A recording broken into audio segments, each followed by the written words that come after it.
listening to the Booked on Planning podcast, a project of the Nebraska chapter of the American Planning Association. In each episode, we dive into how cities function by talking with authors on housing, transportation, and everything in between. Join us as we get booked on planning.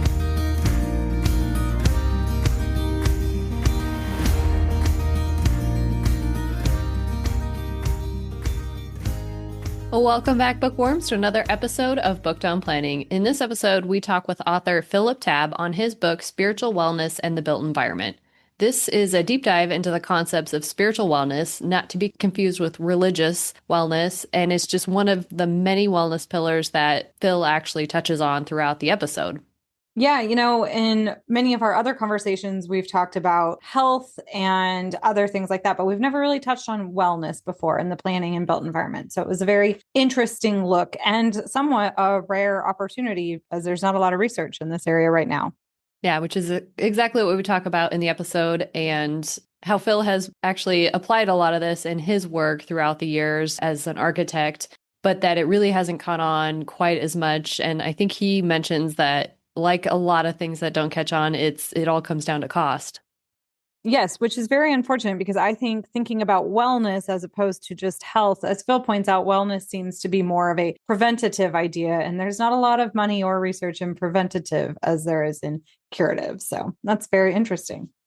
Well, before we jump into our conversation, we wanted to pitch a quick idea to our audience and get your feedback. One of our listeners a while back pitched the idea of doing a book summit, and we love the idea and are looking into ways to make this happen. We need to hear from you to help shape this event that would likely take place sometime late next year. Would you travel for a 2-day book summit with authors, publishers, and others to hear directly from the authors on things like housing and transportation, learn about the writing process and the process to get a book published? Or would you join something like this online instead? We would love it if you could send your ideas to us at bookedonplanning@gmail.com or comment on any of our social media posts on LinkedIn, Facebook, and our Instagram pages. We really do appreciate your guys' insight on that, and we're very excited to get planning for it. And now let's get into our conversation with author Phillip Tabb on his book, Spiritual Wellness and the Built Environment. Well, Phill, thank you for joining us on Booked on Planning to talk about your book, Spiritual Wellness and the Built Environment. There's a distinction that you make between spiritual and religious in the book. Can you explain the difference and more specifically what you mean by spiritual wellness? Yes, that's a difficult and sometimes contentious question. And the reason that the book is not focused on the religious side of the definition is that there's too many, interpretations and practices that are religious. I tend to feel that spirituality or spiritual has a more universal, appeal. Saying that, most of the people in the world are religious. I read some facts, more than 60% are in fact religious. But that doesn't mean that religious people aren't going to be sympathetic to spiritual ideas. I just think that some of the problems that we have in the world are religious-based problems, and that somehow spirituality or spiritual transcends that and is common to every religion. So the other distinction, I think, is that religion tends to be a little bit more structured and more practice-based, where, in my sense, spirituality is more of an inner path and a path towards wellness and transcendence. So that doesn't mean that religious experiences don't have that either. But I like the idea that it's a universal quality. That makes a lot of sense. And it is such a fascinating area of study that I hadn't really encountered before. So can you share your journey with us and how you came to focus on it? Yeah. I grew up in a fairly religious family. We went to church every Sunday all the way through high school. And, I was indoctrinated to the traditions. And even this time of year, singing Christmas carols and so on still kind of gets to me. But once I went to college as a young boy, I hated going to church in the morning. I'd rather go out and play baseball. Anyway, once I got to college, I got so focused in my studies in architecture that I really didn't have time to go to church. And it's kind of in the middle of campus, and I'm sure there were churches around, but nobody in my class was very religious either. And this was a time during the 60s. And so I kind of got away from it and really focused on my studies for 6 to 7 years. Later on, I moved to Boston and worked there a couple of years for an architectural firm, and then moved to Colorado. And Colorado is where my parents grew up, and I have a lot of relatives. And so I thought it was a good place to go. I ended up going to Boulder, which is a fairly interesting, quite beautiful small city, and had a focus on such concepts as creating community, wellness, health, and spirituality in various forms. And one of the forms that was interesting during the time that I was there was the influx of Buddhism. Trungpa Rinpoche was sort of assigned to bring Buddhism to America and decided to, center it in Boulder. So a Buddhist school was established there, Naropa Institute. At some point, I actually started teaching a class there. It was kind of a continuing education class on sacred places. So both teaching to Buddhists and focusing on that subject, sacred places, was one of the things that led me into this field. Also in the mid-'80s, I had the opportunity to attend a series of workshops by Dr. Keith Critchlow, who at that time was probably one of the world's leading architects and scholars on sacred geometry.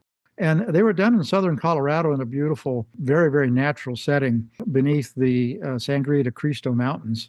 The workshop was 2 weeks in duration and focused on lots of different concepts about sacred places and sacred geometry, but began kind of with the Pythagorean ideas and Plato, and then moved into Islamic patterns and Christian, let's say, and Sufi ideas, all the way to some esoteric ideas. And it was really interesting for me to understand, or begin to understand, that there were many sacred principles that were common to every religion. And probably another reason that I sort of focus on spirituality, because the geometry is such an integral part. And one of the questions was asked in the workshop, if God had a language, what was it? And the answer in this workshop obviously was that the language of God is geometry. That gave another kind of power to my interest in this subject, partly because geometry is such an integral part of both planning and architecture. Another facet of it, I think, is that my professional career grew in Boulder, and I worked for several firms and then started my own firm and had a partnership. It was a kind of crazy partnership because we tried everything that was going on in Boulder, especially in the healing arts area. It was really kind of fascinating to mix our personal lives and our personal healing and health and wellness with our practice. And we focused mainly on solar energy and solar energy projects. This was from about 1974 until 1980. So that too provided a kind of a spiritual instrument for us to begin to follow, the idea of creating a healthy solar world. Well, your work really has surrounded wellness for many years and decades. Its application to spiritual wellness pillar and the design fields is still somewhat rare. I mean, we have a lot of focus on health planning, but not necessarily really more specific to wellness planning. Why do you think that it hasn't really caught on in the same way? I think it's the money, to tell you the truth. Where's the money in spiritual planning and architecture?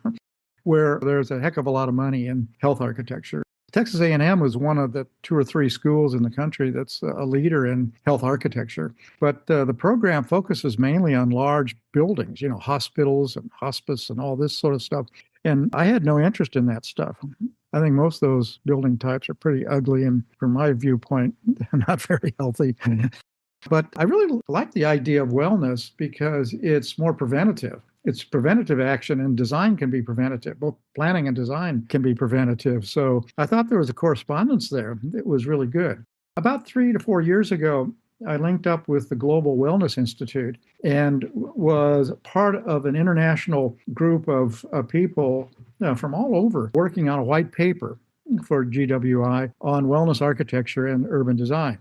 I really felt like this was a good opportunity for me to learn the wellness lingo and to find out what other people are doing across the world. We had a woman from Hong Kong and Singapore, London, Dubai, Milan, Canada. So it was really interesting to get these various viewpoints from people. It took us 2 years to develop the white paper, but it gave a structure to the wellness discussion that was primarily focused on the 7 pillars of wellness, of which spirituality is one of them. In the process of writing this paper, it was moving so slowly, I contacted the lead editor of the white paper, and I said, why don't we just publish this as a book? And then I ran up through Routledge, who's my publisher, and they said, sure, seems like a really good idea. And what happened was we blasted through the book way before the white paper was published, which is kind of interesting because it was just really sort of faltering. But it's still a good paper. We began to focus it a little bit differently than where the white paper was going. In particular, the case studies that we had went into great amount of depth. I did a case study on the wellness community here at Serenity, and she did a case study on a healing retreat in Bali. And so we were able to really kind of, I guess, apply the wellness concepts and strategies to specific examples. And so that book was then published. And I began thinking and going through it and saying, it's funny. Most of the literature today on wellness and the pillars in particular do mention spiritual wellness. But as you try to dig deeper into that, there's just very little written and very little research. So I said, wow, wouldn't that be an interesting subject to kind of dig into, especially from a wellness point of view? And again, I flipped it to my editor and they thought it was a good idea. So it enabled me to kind of focus on that particular topic. So, there's very little on the spiritual qualities in research. There is some research now being done on, let's say, spiritual experiences, especially using neuroscience. While AI and neuroscience is a hot area subject, but it's something that I was really beginning to feel like two things. One is that I'm not really that qualified, nor am I interested, nor do I have a team of people that can begin to do that kind of research. And I am a bit more of a qualitative researcher rather than quantitative. And I feel that spiritual research, in a way, can be very qualitative. And I recalled in my doctoral work on village planning, one of the definitions of a village, and I was looking for every definition that I could find on what is a village, and in particular, what is an English village and what makes it unique. The definition came up, if it feels like a village, then it's a village. And I like that because it relies on your feelings and your perception of a place. So in a way, I think spiritual wellness is focused a lot on that as well. Well, and now that you've brought up the wellness pillars, I had never heard of wellness pillars either. So how should we think about them in the context of the built environment? And what are they, I guess? I can't remember how far back the wellness pillars go, 50s or 60s. I think there were 6 or 8 and sometimes 9, 7. They kind of vary depending on what you want to slip in there. But in a lot of the early wellness, like within the last 10 years, focused on mental, emotional, and physical health. And of course, within each one of those are many different strategies and things that you can do. For example, stop smoking will help your physical health, and exercise will help both mental and emotional and physical health. So there was a lot of, literature and products that were developed that would help enhance those particular pillars. Moving from those, which really focus more on the individual person, moves into the social realm, which I think is really interesting. And some of the literature now that's coming out is showing that, let's say the longevity literature is showing that the social interaction aspects of wellness are the most effective for living a longer life, more so than a flu shot, more so than exercise, more so than diet. That's pretty interesting.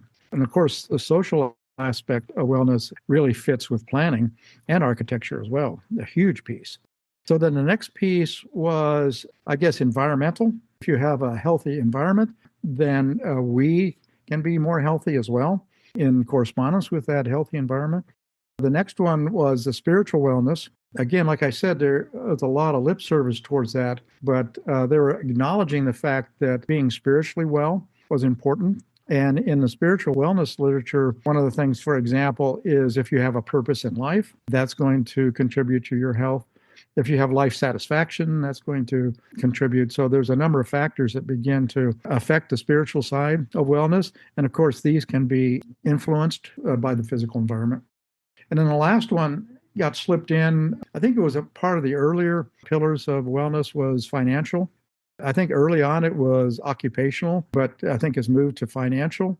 And I totally agree with it. If you're not financially well, it can bring on all kinds of problems. both mental, physical, emotional, spiritual, and so on. But that's a hard one to equate in a way, well, not really, to the environment, especially when you have areas in cities that are really not doing so well, and you have the discrepancy between those that have and those that don't, and you have racial issues that come in. So these can be, let's say, addressed by planning and design. So that side, the financial side, began to be acknowledged as an important wellness pillar. So again, going through them all, I got back to the spiritual one, like really what is that? And since the title of the book is Spiritual Wellness and the Built Environment, it was my job to kind of make a connection between what spiritual wellness is and how it can affect the environment. Originally, the publisher wanted the book to be Spiritual Wellness in the Built Environment. And I felt that spiritual wellness is a larger umbrella than the environment. And maybe that comes from my own spiritual sense of the world. So I thought it would be better that it would be and. And the idea that spirituality is in the environment kind of, to me, diminishes it. We can put some spirituality over here rather than something that's far more encompassing.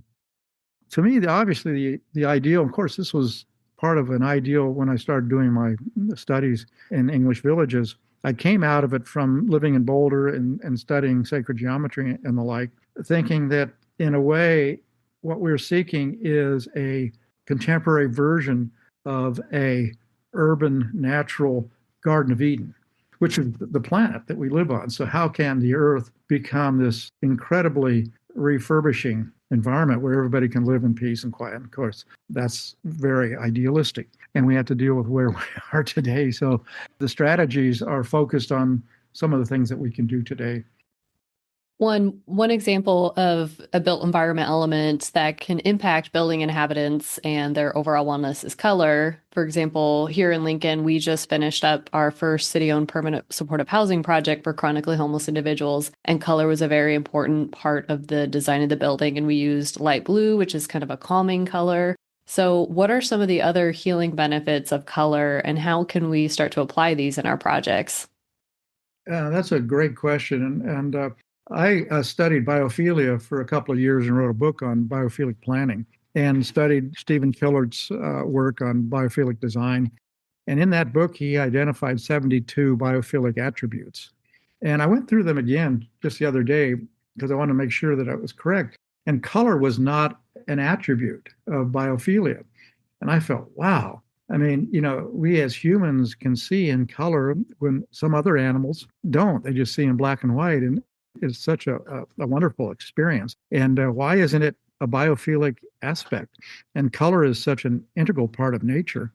I mean, just remember watching TV in the 1950s in black and white. Nothing like today. Color all of a sudden came to me as being something really important. And then I started reading some of the feng shui literature. In some of that literature, they do identify vital color, which I kind of said, okay, well, that's kind of like natural color, although it doesn't necessarily have to be totally natural. But I think that's where, in a way, that's the source of color is from nature. And if you're trying to do something biophilic, it seems to me it's such an integral part.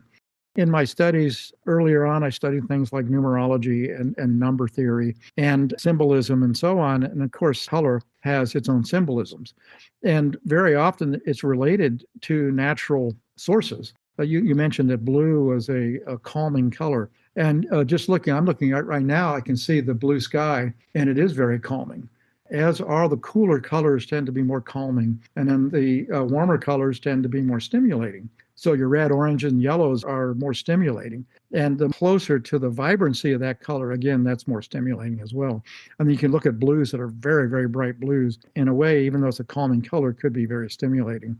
So I think each one of the colors has its own kind of symbolism. And there's a bit of literature, on the color symbolism. And again, like I said, it comes from natural sources. In my book, I think I cited 2 recovery rooms in the Vidar Clinic in Sweden, designed by architect Erik Asmussen. It's a beautiful building. And one of the rooms had sort of reddish to pinkish colors all around, and the other one had the bluish colors.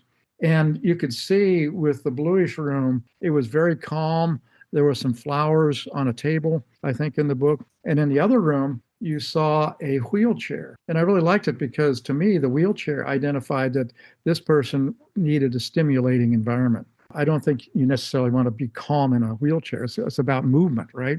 Being in a wheelchair. So in a way, maybe I was jumping to things there, but I really saw how sometimes your healing needs to be stimulating and sometimes it needs to be soothing. And that led me back to remembering the research on my book on Thin Places that dealt with two kind of opposite emotions. One was awe and the other was serenity. And there's a lot of research out there on both those. I'm talking about scientific research. In the 1960s, the Nursing Association studied serenity as a healing an aspect, and they came up with different, let's say, attributes that would contribute to a healing environment that promoted serenity, and then awe experiences. The awe experiences for them were things that were vast, very stimulating, highly emotional in that sense. And it could be anywhere from meeting a movie star to going to the Grand Canyon, those sort of things, or, seeing a huge, beautiful building. And the serenity was the opposite. It was, how do you calm those things? And nature, natural and more intimate, let's say personal spaces were far more calming. Although you can be by a beach and see the ocean and have a quiet surf coming in, or you can have a very violent surf coming in. And both of them are sort of stimulating those two emotions. I started studying the emotion wheel. It varies sometimes 30 to 40 different emotions. And those two really stood out as being the kind of emotions. I mean, there's other ones like love and anger and so on that are in there, but I felt that awe emotions and serenity emotions were the ones that were most, I guess, applicable to both planning and architecture. In cities, since you're planners, it's creating parks as a way of providing some tranquil places. And then on the other hand, it's creating public places. And I think I cited in the book, like the Campo in Siena is like the center of the city. And I showed two photographs. One was three people sitting in the center, sitting down, having lunch and having a very quiet conversation. And so they were able to mask out all the noise around them and create a very personal, to me, serene social space. And at the other hand, there was the Palio, which is the horse race, and it had thousands of people there, really excited. So this same space could nurture both the serene and the awe-oriented emotions. I did really appreciate the way you used photographs in the book to try and pull the concepts through. There were a few times where you were trying to express, I can't remember exactly, I think awe, and you just had like the universe or a picture of a galaxy, and it really did help pull all of that together. So I thought that was a good design aspect. Thank you. Well, some of the strategies, in a way, were difficult to illustrate. One of them would be serendipity. Serendipitous experiences are considered, according to the literature that I was looking at, as contributing to spiritual experiences. So when you have a serendipitous experience, something happens inside you and it triggers something that's different than the ordinary. Yet, how do you illustrate that? And numinous, again, some of these are pretty interesting. Or how do you illustrate purpose in life? It's really hard. People know what it is, but again, it was hard. Like I said, some of these were difficult to illustrate. Of all the modern wellness concerns, and we've talked about a few of them here, loneliness, stress, sleep deprivation, which might be one that I am personally experiencing right now, dang it, lack of time with nature, etc. Which do you think is actually the biggest threat to our spiritual well-being? And how are we as planners really exacerbating these issues with our modern planning practices? That's a hard one. The thing that came to mind at first was being safe.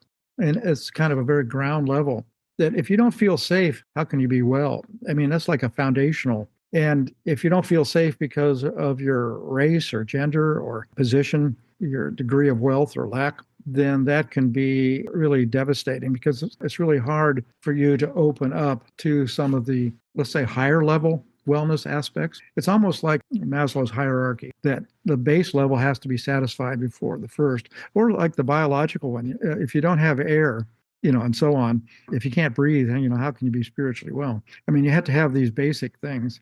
So I would say to some degree, safety and comfort are down there, but going up to the higher level wellness aspects that planners and architects is creating the opportunities for those wellness experiences to occur and to honor the sites within a city that are either historic and sacred. Now, this isn't news. I mean, this is something you would probably want to do anyway, but to really put it as a high priority and to create access. I think accessibility is critical, and that's something that in architecture and in planning we can get to. The automobile, I think, is in our country a major contributor to non-spiritual experiences, unless you're sitting at a red light doing a mantra or something. I mean, you can. Sometimes I had an old Porsche at one time and taking it out in the country and driving around with the top down. I mean, that was a spiritual experience. But the impact of the automobile on American cities is just terrible. I had the opportunity to live in London and to live in a hill town in Italy. And I lived in Halifax for a while and just loved being a pedestrian. In both those cities, I was a pedestrian. And in Italy, I would be a pedestrian for 4 months at a time. And we would take the train or the bus on occasion, but just walking around. And you become so much more connected to your environment than you do. Like in America, we're in our car and then we go into air-conditioned office buildings. And you're so removed from nature. And of course, this is a problem in biophilia as well as in spiritual architecture and planning. So accessibility, I've always found being something that is really important. Bringing nature in, I mentioned doing parks, but that's like a piecemeal thing. You stick a little piece of green in an urban fabric. And it's less that, and it's more how do you bring the natural ecological processes and let them filter in and through the city. So almost that nature is breathing through the urban fabric and that the urban fabric is responding to that. Look at how many cities are located along rivers. And there's a point at which you just forget about that it's a river and it's part of nature and you just go over the bridge to get to your office building. But more and more cities, like San Antonio, that have refurbished the river and really created it as an environment and a place for interaction. And more cities are doing this worldwide. Monteverde in Spain took the old town and converted it. About 90% of it is pedestrian. The automobiles can come in, but they're very limited. And the transformation of that city is amazing. They put signs up in the city, maps up, and all the maps are based on the underground or walking distances. So to get from this place to that isn't a road map, but it's the number of minutes it takes to walk. And these sort of changes, I think, are really exciting and contribute, I think, to spiritual wellness. I've always loved small towns. I lived in Chicago and Boston and London and enjoyed that at a certain time in my life. But I grew up in eastern Idaho. Idaho at that time had less than 1 million people. I lived in the second largest city of 35,000, and I could see the Tetons from our living room. I had a huge connection to nature and fairly low density population. Now in my life, I live outside of Atlanta in a community that I designed. It's concentrated like an English village, but we have 30% built and 70% natural space in this development. And I prefer that. And I know that large cities can't do that. You can't have 80% nature in a large city. But it led me to a statistic I came across that something like 50% of Americans live in the space between rural and urban areas. Suburban, exurban, and the transition between those. That's a huge amount of people. And much of that is suburban living and it's, single-use development. And that's a huge problem, especially in terms of accessibility. Because when you have large areas of single uses, the other critical uses you need to get to are far away. And therefore, you have to get there by automobile in this country. And that just is a planning situation that just continues to create an unhealthy situation. My solution, in a way, is to use the transect as a model for planning, where you have the lower density end of that transect that interfaces, let's say, with nature and rural lands as being smaller nucleated villages. And then you move into larger nucleated villages to even larger neighborhoods that are nucleated with connections to mass transit and to employment. And then eventually you interface with an inner core of a city. And somehow the transect seems really sane, doesn't it? But it seems really difficult to do, especially from a transportation point of view. When Americans can get from one place to another easily without using the car is when we're going to have a huge amount of change, I think. So in a way, going back to the question, I think transportation is probably one of the largest problems to spiritual wellness. So you just mentioned that cars are one of the major issues and barriers to spiritual wellness. Another one that you had identified in the book is housing and the modern day need to build mass housing to lower housing costs. How can we balance this need for affordability and construction with a true need to design for wellness? That's a really good question. I've just now started to focus more on affordable housing. I live in a non-affordable housing place. Many of the houses here are well over $1 million. Mine isn't, but and it was necessary in order to actually create the development context for this place. And we're a series of neighborhoods that are interconnected. They're like little hamlets that are interconnected, and each one is themed. And one's on wellness, and one's on the arts, and one's on agriculture. We have our own farm. Another one is on play and families and has a huge park in the center of it.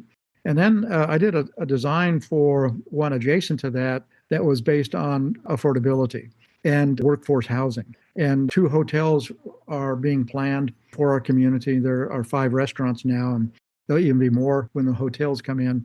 And everybody has the needs for nannies and landscaping and so on. And so the workforce housing, most of it is occurring from, miles away, that creating a workforce housing hamlet would be really a good idea. I still think it's a great idea. The initial design was to design one that limited the automobile. And so it's a pedestrian and an automobile-free environment, but also accommodates the automobile in pockets. And in a way, it seemed kind of ideal. And my skepticism was that a lot of the low-income families are not going to want to be walking very far from their F-150 pickup trucks. And I understand that. We have a lot of golf carts in our community. So we had golf cart connections to this affordable housing hamlet. And we were kicking around the idea of having a transit so that the transit would come and pick up workers and take them to the 2 hotels there or other places in Serenity. So going back to the original question, I think Americans are so sold on the idea that our status is a function of size and amount rather than quality and function. And my house is small. It was 1,600 square feet for 3 bedrooms and 3 baths and workspace. And I just don't understand why people can't live smaller, maybe not 1,700 square feet, but why they have to have 3 and 4 and 5 and 6,000 square foot houses filled full of rooms that only have 2 to 4 people that use them, and have all these multiple rooms. It just seems crazy to me. And all the resources it takes to make those. Think of students when they live in apartments.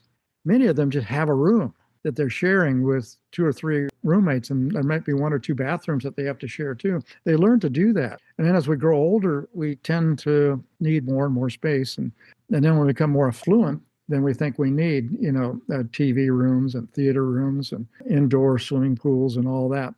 And it just seems crazy to me. It seems to me you can have a swimming pool in a community and have one that's shared by everybody. I think it's this insatiable need to have big things and to have a certain amount of isolation, a lot of space around you. The average lot here in Serenity is about 1/8 of an acre at the most. And most houses are about 10 feet from the sidewalk. There's no front lawns. It's all natural landscaping. And the backyards, there's no backyard. It opens up to forests. And everything is as natural as can be. We didn't think people would really go for it so much, but people are really embracing it. And the other one is the garage. We have more than half of the houses here that don't have garages. They park on the street right in front of their houses.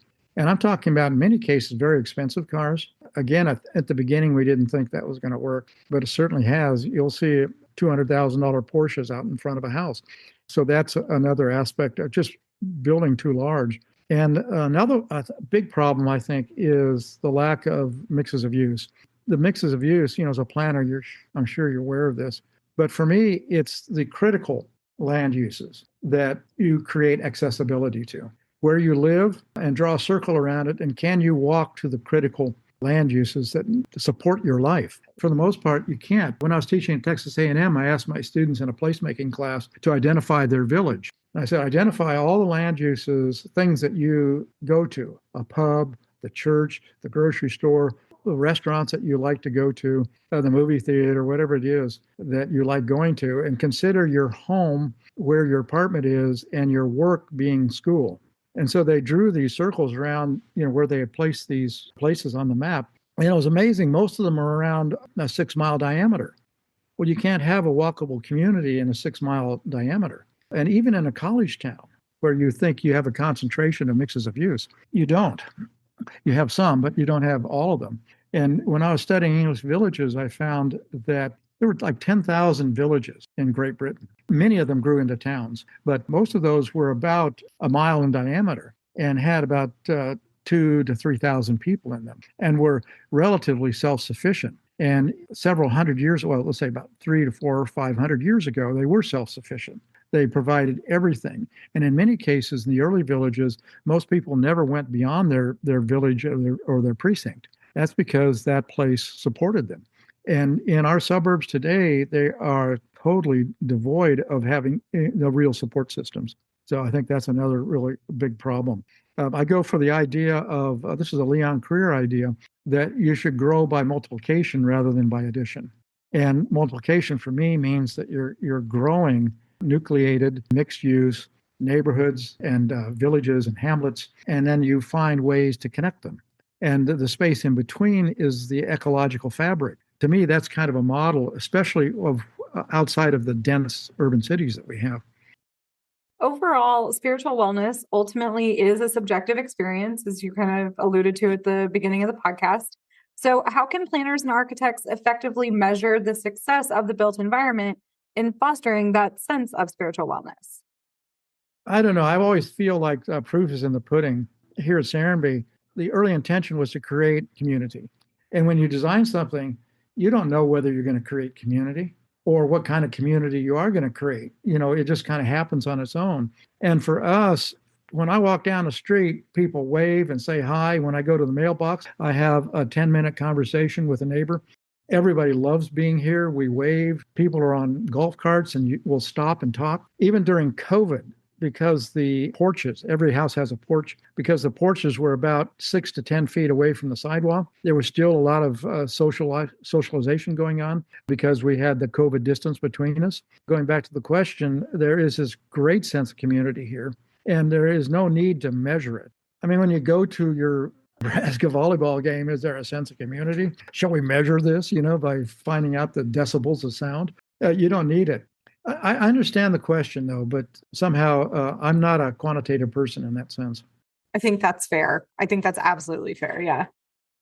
Yeah. Well, and I think too, some of the design aspects that we've talked about throughout this episode that you were kind of explaining of, is this an area that you can walk to everything you need in your daily life? That's going to impact, that's the built environment fostering the sense of wellness there is that you're able to meet your daily needs and that you're able to interact with everyone else. So how we design our land use and our transportation systems and everything and include landscaping and biophilic design, all of it is like little elements that work together to create a really well community. Building on that idea is I've been involved in a number of charrettes over the last few years, and there are people that have come to Serenity and really love it, and they've got a piece of land somewhere, and they want to recreate Serenity. They can't because Serenity is a one-off deal. It's unique to this place and to the developers and to the design. But when we enter this, they're hiring us because they think we can create that something special that might be special for them and their piece of land. And that's what I would like to think that we do. And it seems to have these common components to it, like you were just mentioning, accessibility, nature, a sense of a center, a good sense of bounding, elimination of the negative environmental aspects, and so on. And yet it's almost like you have to have all of those things together. It's not just one thing or another. When we go into these designs, we think of all of these things and we try and find a concept that is very fitting the climate, the specific site within which it exists. I was talking to a friend about, I don't know if you're familiar with Konstantinos Doxiadis' work on acoustics, but it's, 40s and 50s and 60s. It was based on acoustics is the science of human settlement. And he came up with these components of it: cells, connectors, nature, human interaction. Those are the basic things, that we try to do in any kind of design, I think. And sometimes we forget them. And when you eliminate one, if you eliminate nature, that's a huge thing, a huge possibility that you're missing. And as this is Booked on Planning, what books would you recommend our listeners check out? I've struggled with this one because I'm not a planner, but I am. My degrees are in architecture, but my PhD was in village planning. I was really influenced in my master's work on the Findhorn community. And there's a book called The Findhorn Garden, and they eventually created an eco community. And it's an intentional community, and you have to be vetted to go into, which I'm not really crazy about, but it was the beginning of really kind of integrating agriculture and community. And it was probably one of the first agrihoods, modern agrihoods, I should say. Most places way back were agrihoods. But that book was influential. I don't know if you are aware of Tim Bately's work at the University of Virginia. He heads up a thing called Biophilic Cities, and he has a journal called the Biophilic Journal. And he has a biophilic cities network of cities all over the world, and it's growing. That includes places like Paris and Singapore and others that have a strong interest in creating healthy places. Singapore is probably one of the healthiest places in the world, healthiest cities. So that would be another one. And are you familiar with Fritz Steiner's book on nature in the cities? It's a really good book.